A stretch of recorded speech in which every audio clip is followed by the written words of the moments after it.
В Казани открыли прием заявок на курс «Хорошие мужья».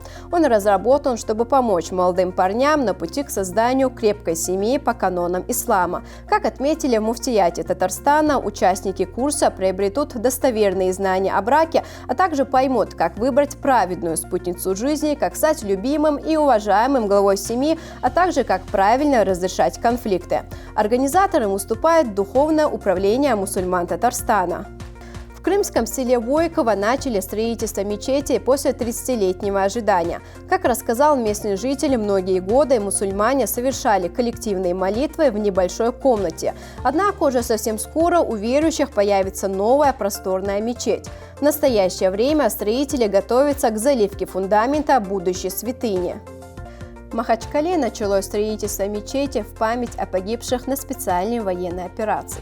Инициатива принадлежит матери погибшего военного Миссы Османовой. Ее сын Сунгур Османов погиб на фронте, выполняя воинский долг. По ее словам, идея создать место для увековечения памяти сына родилась в день его похорон. Глава Республики Дагестан Сергей Меликов поддержал эту инициативу. Десятки тысяч жителей Малайзии были эвакуированы из-за наводнений. В настоящее время в стране созданы не менее 200 пунктов, куда люди могут обратиться за помощью в связи с бедствием, вызванным многодневными проливными дождями.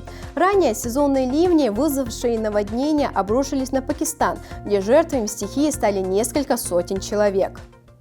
В Абу-Даби открылся крупнейший на Ближнем Востоке музей естественной истории. Его площадь составляет 35 тысяч квадратных метров. Экспонаты, представленные в музее, рассказывают о формировании мира на протяжении 13 миллиардов лет. В галереях можно увидеть динозавров и представителей современной фауны, вымершую птицу Додо, метеориты и образцы лунного грунта. Отдельный зал посвящен древней истории Абу-Даби. В нем показано, каким был Эмират 7 миллионов лет назад. На этом у меня все. Следите за актуальными новостями в наших социальных сетях.